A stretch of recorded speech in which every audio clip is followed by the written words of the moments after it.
अस्सलामुअलैकुम वरहमतुल्लाहि वबरकातुहू।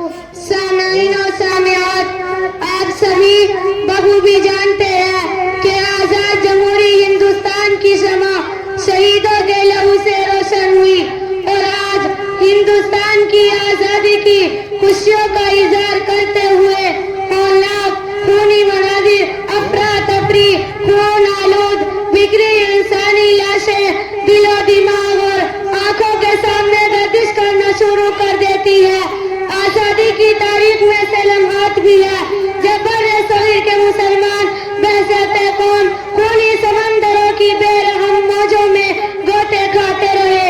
हमारे मशाइर इस्लाम बिलखुसूस उलमाए किराम ने फांसी के फंदों को हंसते मुस्कुराते कबूल किया। शहीदों का लहू और रंग है जिसके साए में, शहीदों का लहू और रंग है जिसके साए में संवर जाती है तारीखें, निखर जाती है तहजीबें। मैं उन्हीं शहीदों को गिराजे अकीदत पेश करती हूँ। समाअत फरमाए।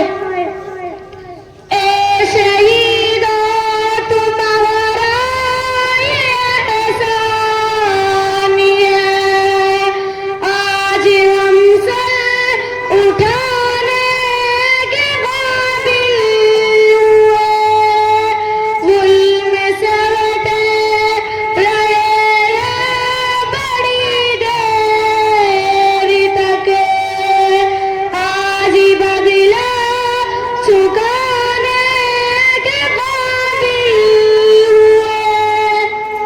क्या तुम्हें याद नहीं कि जब अंग्रेजों ने ईस्ट इंडिया कंपनी के नाम पर सन 1601 ईस्वी में भारत में अपने फसादी पंजे गाड़े और 200 साल तक अपने जुल्म और बर्बरियत का निशाना बनाते रहे।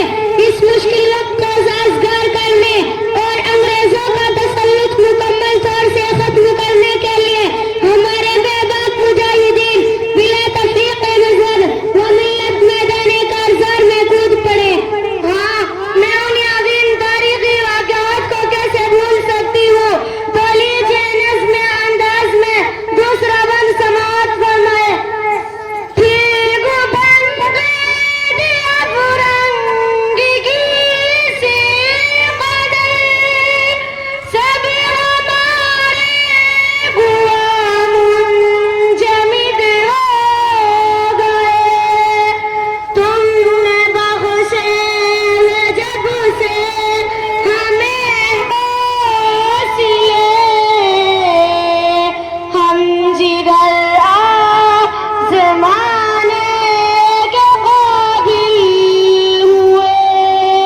ए शहीदों तुम्हारा ये एहसान है, आज हमसे उठाने के काबिल हुए, जुल्म सहते रहे बड़ी देर तक, आज ही बदले